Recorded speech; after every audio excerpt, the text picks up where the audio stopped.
इस रोमांचक कहानी की शुरुआत होती है विल नाम के एक लड़के को दिखाते हुए, जो हमेशा की तरह अपने स्कूल में चला आ रहा था। लेकिन आज ही विल को एक अलग ही लड़की दिखाई देती है जो उसने पहले देखी नहीं थी। विल तो पहली बार में उसकी तरफ काफी अट्रैक्ट होने लगा था, लेकिन स्कूल में काफी ज्यादा भीड़ होने के कारण विल उस लड़की के पास जा ही नहीं पाता, मानो वो खूबसूरत लड़की उन सभी के बीच कहीं गायब हो गई हो। विल तो स्कूल के चारों तरफ घूमकर उस लड़की को ढूंढने लगता है, पर उसे वो लड़की नहीं लेकिन अपनी बहन मिल गई थी, जो पूछ रही थी कि आखिर तुम क्या कर रहे हो। लेकिन विल तो डायरेक्टली उसे इग्नोर करके अपने स्कूल बस के अंदर बैठ गया था। शॉकिंग बात ये हुई कि वो ब्यूटीफुल लड़की बस के अंदर ही मौजूद थी, जो एकदम स्टार्टिंग में बैठी होती है। विल तो लगातार उसके ऊपर ही नजर रख रहा था। उस लड़की का स्टॉप आने पर वो बस से उतर गई, लेकिन इससे पहले उसका एक रेड स्कार्फ नीचे गिर जाता है। विल ने तो तुरंत ही जाकर उस स्कार्फ को उठा लिया था और अब वो अपने दोस्तों के साथ घर पर लौटने लग जाता है। अब गाड़ी के अंदर एक कपल मौजूद था जो काफी अमीर होते हैं। उसमें से एक आदमी विल को लेटर देता है और अपने घर पे क्रिसमस पार्टी के लिए इनवाइट करता है। उसने तो विल की पूरी फैमिली को क्रिसमस पार्टी में आने की परमिशन दे दी होती है। यहाँ पर हमें पता चला कि दो वर्कर्स लगातार विल के ऊपर नजर रख रहे हैं, बट विल तो इन सारी चीजों से एकदम अनजान था।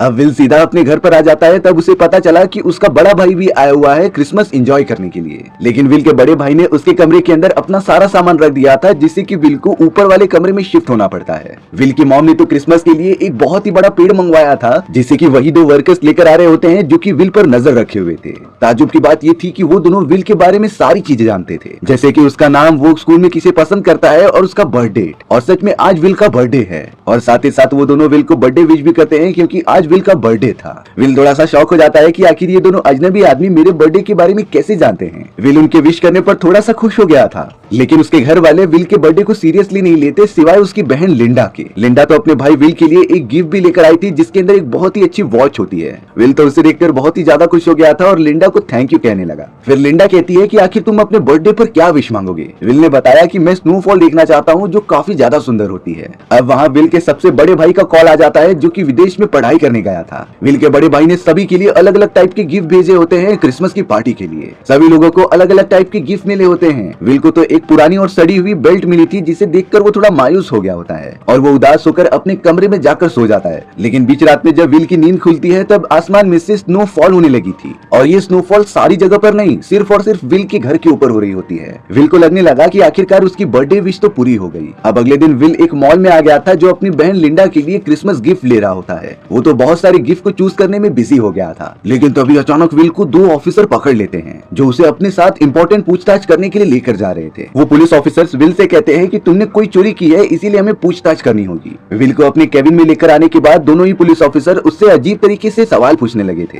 वो तो विल से कोई सिंबल और निशान के बारे में पूछ रहे होते हैं, जिसके बारे में उसे बिल्कुल आइडिया ही नहीं होता। पर विल को यहाँ पर कुछ गड़बड़ लगने लगी, क्योंकि उन दोनों पुलिस ऑफिसर्स में से एक का चेहरा काफी खौफनाक बन गया था, और अब वो एक खतरनाक शैतान में कन्वर्ट होकर विल के ऊपर हमला करने चला आता है, उसे खत्म करने के लिए। विल तो दोनों ही शैतानी ऑफिसर से बचते हुए अपने आप को प्रोटेक्ट कर रहा था, लेकिन उसे जल्द से जल्द यहाँ से बाहर निकलना होगा। इसीलिए जब एक शैतानी ऑफिसर उसके सामने आता है, तब विल ने उसे टच कर दिया था, जिससे कि वो बहुत ही ज्यादा दूर जाकर गिरा। इन सारी चीजों से विल को मौका मिल जाता है और वो वहाँ से अपनी जान बचाकर भाग गया था। विल ने ये बातें किसी और को बताई नहीं थी। अब विल डायरेक्टली अपनी फैमिली के साथ क्रिसमस पार्टी में मिलता है, जिस फंक्शन में उसे वही ब्यूटीफुल लड़की दिखाई दी थी जो स्कूल में मिली होती है। उसका नाम मैगी था और वो इस जगह पर नई नई शिफ्ट हुई थी। उस जगह पर तो वो दो भी आदमी मौजूद थे जो विल पर नजर रख रहे होते हैं। अब विल चाह रहा था कि वो मैगी से जाकर बात करे, लेकिन इससे पहले विल का बड़ा भाई मैगी के पास जाकर उससे फ्लर्ट करने लगता है। विल को इससे बहुत बुरा लग रहा था, इसीलिए वो पार्टी छोड़कर बाहर की तरफ चला आया। विल थोड़ा सा उदास हो चुका होता है, क्योंकि उसके हर काम में उसका भाई दखल अंदाजी करता था। अब विल ने नोटिस किया कि पेड़ों के ठीक पीछे कोई घुड़सवार उसका पीछा कर रहा है, इसीलिए वो उससे दूर जाने लगा। और वो घुड़सवार लगातार विल का पीछा कर रहा होता है, जिसने कि विल को अब चारों तरफ से घेर लिया था। वो पोशाक पहना हुआ आदमी विल से उन्हीं निशानों के बारे में पूछ रहा था, जो कि पुलिस ऑफिसर पूछ रहे होते हैं, लेकिन विल को इन चीजों के बारे में तो जरा भी आइडिया नहीं था।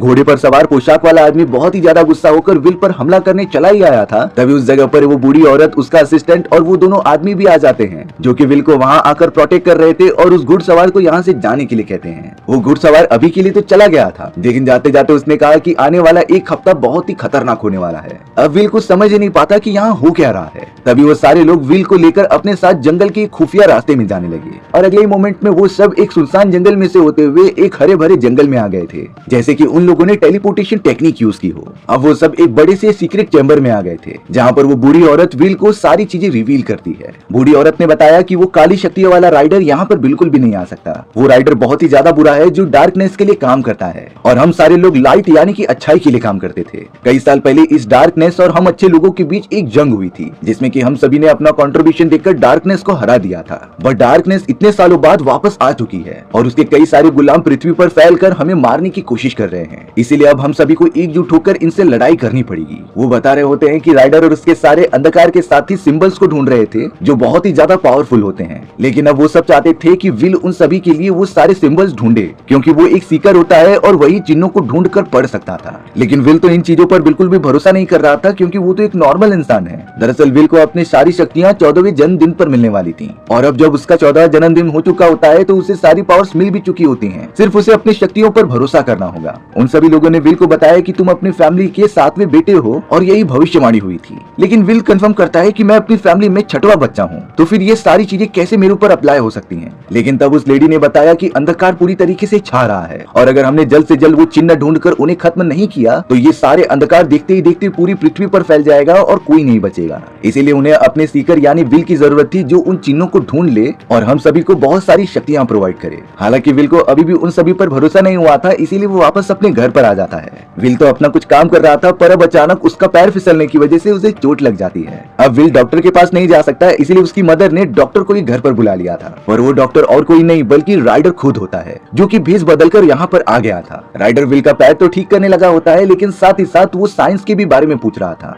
हालांकि विल को भी उसके बारे में कुछ पता ही नहीं होता। राइडर ने विल का पैर तो ठीक कर दिया होता है, लेकिन जब उसने कुछ नहीं बताया तब वो उसका पैर वापस से नॉर्मल पोजीशन में कर देता है। इन सारी चीजों से पता चल रहा था कि राइडर किसी भी हालत में उन चिन्हों को हासिल करना ही चाहता है। अब विल अपने कमरे में बैठकर बहुत सारे सामान को यहाँ से वहाँ कर रहा था। तभी उसे एक फोटो मिलती है जिसके अंदर 2 जुड़वा बच्चे मौजूद थे। विल को इस सारी चीजों के बारे में जानना था, इसीलिए वो अपनी मॉम से जाकर पूछता है। उसकी मॉम बहुत ही ज्यादा इमोशनल होकर बता रही थी कि जब तुम पैदा हुए थे तो तुम्हारे साथ एक जुड़वा बच्चा भी होता है, लेकिन हमारे दूसरे जुड़वे बच्चों को किसी ने अगवा कर लिया था। यानी कि यहाँ से विल को समझ में आ चुका था कि वो अपनी फैमिली का 6वां नहीं बल्कि 7वां बच्चा होता है, और ऐसा सेम टू सेम वही सारे लोग कह रहे थे। इसीलिए विल तुरंत ही टेलीपोर्ट होकर उस जंगल में उन सभी लोगों से मिलने आ चुका था, क्योंकि अब शायद विल को उनकी बातों पर भरोसा होने लगा है। विल ने तो अब उन अच्छे लोगों को बता दिया होता है कि मैं तुम्हारे साथ हूँ और मैं तुम्हारी मदद करूंगा। वो बूढ़ी लेडी और उसका असिस्टेंट विल को समझा रहे होते हैं कि तुम्हारे पास अलग अलग टाइप की पावर्स हैं और तुम्हें उन्हीं पावर्स का यूज करके सारे सिंबल्स को ढूंढना होगा। विल के पास तो टेलीपोर्टेशन की पावर थी, जिससे कि वो जहाँ भी चाहे वहाँ टेलीपोर्ट हो सकता है, और साथ ही साथ वो पावरफुल सिंबल्स को सेंस करके वहाँ तक जा भी सकता था। इसीलिए अब विल को अपने दिमाग की पावर पर फोकस करना पड़ेगा, जिससे कि वो सिंबल्स का पता लगा सके। विल ने इन्हीं सारी चीजों को फॉलो करते हुए एक सिंबल वाली बुक को पढ़ना स्टार्ट कर दिया था। हालांकि इस बुक को उन अच्छे लोगों में से कोई पढ़ ही नहीं सकता था। इन्हीं सारी चीजों के लिए विल काफी ज्यादा स्पेशल होता है। वो किताब बड़ी आसानी से पढ़कर सिंबल्स के बारे में जान लेता है, और अब विल ने तुरंत ही अपना एक लॉकेट निकाला और उसे चकनाचूर कर दिया। ताज्जुब की बात ये थी कि उसके अंदर से विल को अपना पहला सिंबल मिलता है, जो कि क्रॉस का था। ये उन्हीं पावरफुल 6 सिंबल्स में से एक होता है जो अब विल के पास मौजूद था। अब विल अपने दिमाग पर फोकस करके बाकी सिंबल्स का भी पता लगा रहा था। विल तो थोड़ा सा टाइम ट्रेवल करके एक चर्च के अंदर आ जाता है, जहाँ पर सभी लोग प्रे कर रहे थे। विल को सेंस हुआ था कि दूसरा सिंबल यही कहीं मौजूद है। वहाँ पर बाकी अच्छाई के लोग भी आ चुके थे, बट उनके सामने एक बूढ़ी औरत आ जाती है, जिसने अपनी काली शक्तियों की मदद से उन सभी पर बहुत सारे सांपों से हमला कर दिया था। अच्छाई के लिए लड़ने वाले सारे लोग सांपों से एकदम घिर चुके होते हैं, लेकिन विल कैसे भी करके उनसे बचते हुए आगे निकल गया। वो तो एक बड़ी सी जगह पर आ जाता है, जहाँ पर उसे दूसरा सिंबल होने का एहसास हो रहा था, और अब उसने वो दूसरा सिंबल ढूंढ भी लिया होता है। यानी कि विल के पास अब पावरफुल होने वाले 2 सिंबल्स हैं। राइडर तो जल्द से जल्द अपने घोड़े पर सवार होकर एक दूसरे डार्कनेस वाले आदमी से मिलकर बात कर रहा था, जो विल के बारे में इन्फॉर्म करता है कि उसके पास 2 सिंबल्स आ चुके हैं। इसीलिए हमें जल्द से जल्द विल को ढूंढकर वो सिंबल्स हथियाने होंगे। विल अब अपने घर पर होता है, जहाँ पर मैगी मिलने आई थी। मैगी को तो घर पर उसके बड़े भाई ने डिनर डेट के लिए इन्वाइट किया होता है। विल तो मैगी को लगातार घूरता ही जा रहा था। तब मैगी विल के पास आकर उसे एक थोड़ा सा जादू दिखाती है। तभी विल को लगने लगा कि शायद मैगी उन्हीं अच्छे वाले जादूगरों की तरह है जिनके लिए वो काम करता है, लेकिन मैगी ने बताया कि वो उनकी तरह नहीं बल्कि तुम्हारी तरह है। विल ने तो मैगी को उसका रेड स्कार्फ भी वापस लौटा दिया था, बट अब उस जगह पर विल का बड़ा भाई आ जाता है, जो मैगी के सामने उसकी काफी बेइज्जती कर रहा था, जिसके बाद विल का बड़ा भाई मैगी को लेकर वहाँ से चला जाता है। इन सारी चीजों से विल को बहुत ही ज्यादा गुस्सा आ रहा था, इसीलिए वो बाहर की तरफ निकल के काफी जोर से चिल्लाता है, जिससे कि विल से निकलने वाली पावर की वजह से एक पूरा पुराना झोपड़ा पूरी तरीके से जल चुका था। वहाँ पास ही में मौजूद विल की बहन लिंडा ने तो ये सारी चीजें देख ली होती हैं, इसीलिए अब वो तुरंत ही विल के पास आ चुकी थी। विल अपनी बहन लिंडा को सारी चीजें सच सच बताता है, लेकिन लिंडा इस पर भरोसा नहीं कर रही थी। तभी विल को एक दूसरे सिंबल के बारे में सेंस होता है, इसीलिए वो अपनी बहन लिंडा के साथ ही एक दूसरे टाइम में टेलीपोर्ट हो चुका था। ये पास्ट का समय होता है जहाँ पर बहुत सारे लोग एक दूसरे से युद्ध कर रहे थे। एक सोल्जर ने तो विल के ऊपर हमला करके उसे पानी में गिरा दिया होता है और अब विल को किसी भी तरीके से अपनी बहन लिंडा को उन लोगों से बचाना होगा। लेकिन विल की नजर एक वॉरियर के शील्ड के ऊपर जाती है जिसके बीचों बीच वो तीसरा सिंबल बना हुआ था। इसीलिए विल ने उस वॉरियर के साथ मिलकर एक सौदा कर लिया। वॉरियर को विल की घड़ी बहुत ज्यादा पसंद आती है, इसीलिए विल ने उसे घड़ी दे दी और इसके बदले वॉरियर की वो शील्ड ले ली थी। यानी कि अब विल के पास तीसरा पावरफुल सिंबल भी आ चुका था, जिससे कि वो लेकर तुरंत ही अपनी बहन लिंडा के साथ वापस प्रेजेंट में आ जाता है। वो दोनों तो वहाँ से जल्द अपने घर की तरफ निकल चुके थे। अब हमें राइडर दिखाया जा रहा था जो अपने डार्कनेस वाले आदमी पर चिल्ला रहा होता है, क्योंकि अब तक हमारे पास एक भी सिंबल नहीं लगा है और वहीं विल के पास तीन सिंबल्स हो चुके थे, इसीलिए उन्हें जल्द से जल्द कुछ करना होगा उसे पकड़ने के लिए। बाद में हमें पता चला कि राइडर के लोगों ने विल के बड़े भाई को अपने वश में कर लिया है, जिसका काम था कि विल को मारकर उनके पास लेकर आना। विल का बड़ा भाई तो एकदम आउट ऑफ कंट्रोल होकर विल पर हमला करने लगा, लेकिन विल तभी उसी वक्त अपने भाई को टेलीपोर्ट करा के एक दूसरी जगह पर लेकर आ गया होता है। ये एक बहुत ही पुराना गांव था जहाँ पर सारे विलेजर्स एक गेम खेल रहे होते हैं। इस गेम के अंदर कई सारे मुर्गों को एक दूसरे से लड़ाया जाता था और जो भी मुर्गा जीतता वो बाकी मुर्गे को अपने पास रख लेता। अच्छी बात ये थी कि विल को वहाँ पर अपना चौथा सिंबल भी मिल चुका होता है, इसीलिए वो सिंबल को लेकर अपने भाई के साथ वापस टेलीपोर्ट हो गया था प्रेजेंट टाइम में। अब विल के पास 4 सिंबल्स होने के बाद उसने अपने बेल्ट में उन सभी को लगा दिया था, बट उसका बड़ा भाई अभी भी विल पर हमला करने की कोशिश करता है, लेकिन विल ने अपनी पावर्स की मदद से बड़े भाई के मुंह पर एक जोरदार वार किया, जिससे कि वो पीछे जाकर गिर जाता है और अब झटका लगने के कारण विल का भाई पूरी तरीके से होश में आ चुका था। यानी कि राइडर के लोगों का असर पूरी तरीके से खत्म हो चुका होता है। अब हमें यहाँ दिखाया गया कि राइडर पूरी तरीके से आउट ऑफ कंट्रोल होकर उन अच्छे लोगों पर हमला कर रहा था। वो तो उन्हें अपनी डार्क शक्तियों की मदद से एक ही बार में खत्म कर देता है। अब राइडर के पास उसी का एक सेवक आ रहा था जिसने की अपना मुंह ढक कर रखा होता है। राइडर उसके ऊपर बहुत ही ज्यादा गुस्सा होता है, क्योंकि विल के पास अब 4 सिंबल्स मौजूद थे, इसीलिए उन्हें किसी भी तरीके से विल को ढूंढना ही पड़ेगा। राइडर अपने सेवक से वादा कर रहा था कि अगर तुम सिंबल्स मेरे पास लेकर आ जाओगे तो मैं तुम्हें हमेशा हमेशा के लिए जवान बना दूंगा। जिसके तुरंत ही बाद हमें उस काले सेवक का चेहरा दिखाया जा रहा था, जो और कोई नहीं बल्कि मैगी होती है। यानी कि मैगी शुरुआत से ही विल के ऊपर नजर रख रही थी, इसीलिए वो उसके पास जाने की कोशिश करती है। अब यहाँ राइडर और मैगी के काले जादू की वजह से चारों तरफ तबाही मची होती है। बर्फबारी तो इतनी ज्यादा बढ़ गई थी कि सभी लोग ठंड के मारे मरते जा रहे थे। साथ ही साथ कई जगह पर ठंडे पानी की बौछारें भी हो रही थी। विल को बिल्कुल भी नहीं समझता कि आखिर वो ये चीजें ठीक करने के लिए क्या करे। तभी अचानक उसके सामने मैगी आ जाती है और पूछती है कि वो सारे सिंबल्स कहाँ मौजूद हैं। विल ने तो मैगी को फिलहाल के लिए सिंबल्स के बारे में बिल्कुल भी नहीं बताया। तभी विल को अपना 5वां सिंबल भी दिख जाता है, जो पानी के फॉर्म से बन रहा था। विल मैगी को बिना कुछ बताए वहाँ से निकल जाता है और जाकर 5वें सिंबल को भी अपने हाथ में ले लेता है। अब विल के पास टोटल 5 पावरफुल सिंबल्स थे, लेकिन यहाँ मैगी अपने आपे से बाहर हो रही थी और वो लगातार गुस्से में विल के ऊपर चिल्लाते हुए उन सभी सिंबल्स के बारे में पूछती है। यहाँ विल को मैगी का बिहेवियर देखकर अंदाजा हो चुका था कि वो जरूर डार्कनेस के साथ मौजूद हो सकती है, इसीलिए विल ने मैगी को पानी के अंदर ढकेल दिया और वहाँ से टेलीपोर्ट हो गया। जब मैगी हारने के बाद एक भी सिंबल्स के बिना राइडर के पास लौटती है, तब राइडर उस पर बहुत ही ज्यादा गुस्सा हो चुका था। वो तो अपनी सारी पावर्स मैगी से ले लेता है और उसे एक बूढ़ी औरत में कन्वर्ट कर देता है।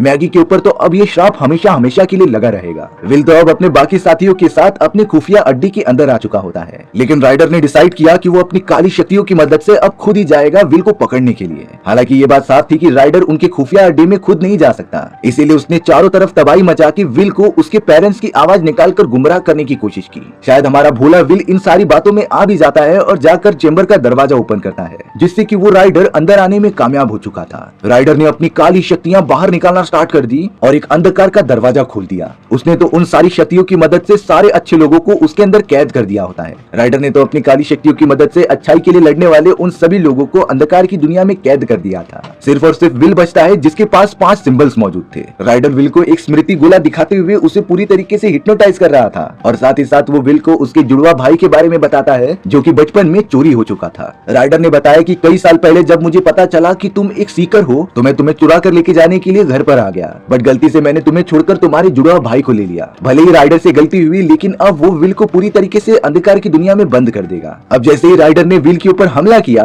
तभी विल को रियलाइज होता है कि उसका एक आखिरी सिंबल बाकी है, जो और कोई नहीं बल्कि उसकी खुद की आत्मा थी। विल को रियलाइज हो जाता है कि वो एक अच्छा सीकर है और सिर्फ अच्छाई के लिए काम करता है। इसीलिए अब उसकी आत्मा प्योर होने के बाद 6 के 6 सिंबल्स कंबाइन हो चुके थे, जिससे विल को बहुत सारी अनलिमिटेड पावर्स मिलती हैं। विल तो अब अंधकार की दुनिया से डायरेक्टली बाहर निकलकर राइडर को मारने लग जाता है। विल ने राइडर की सारी अंधकार की शक्तियां जो पूरी तरीके से फैल चुकी थी, उसे अपनी पावर से इकट्ठा करते हुए एक क्रिस्टल के अंदर बंद कर देता है। विल ने तो उस क्रिस्टल को वहीं पर फेंक दिया था, जिसके टूटने के कारण वो डार्कनेस वाला राइडर भी खत्म हो जाता है। अंधकार पूरी तरीके से चले जाने के कारण सारे के सारे अच्छे लोग भी वापस आ चुके थे। वहां पर विल ने अपने जुड़वा भाई को पहली बार देखा था, जो कि अंधकार की दुनिया से आजाद हो चुका होता है। विल अपने जुड़वा भाई को देखकर काफी ज्यादा खुश हो रहा था और अब सारी चीजें नॉर्मल होने के बाद वो अपने भाई को घर पर लेकर आ चुका होता है। विल के मॉम एंड डैड अपने खोई हुए बेटे को पहली बार देखकर काफी ज्यादा हैप्पी हो रहे थे, यानी कि विल की एक अधूरी हुई फैमिली आज जाकर पूरी हो चुकी थी। पर अब विल को समझ में आ चुका होता है कि उसके लाइफ का असली मकसद क्या है। उसे अंधकार को पूरी तरीके से खत्म करके उजाला लाना है पूरी दुनिया के अंदर, और वो अपना सीकर बनने का काम उन लोगों के साथ जारी रखेगा। जिसके बाद हमारी ये कहानी यहीं पर खत्म हो जाती है। सो व्यूअर्स, आपको ये स्टोरी कैसी लगी कमेंट सेक्शन में बताना भूलना मत। और अगर आपको मेरा एक्सप्लेनेशन 1% भी अच्छा लगा होगा ना, तो वीडियो को लाइक एंड चैनल को सब्सक्राइब जरूर कर देना। मिलते हैं इसी तरीके की मजेदार वीडियोस में, तब तक के लिए बाय बाय।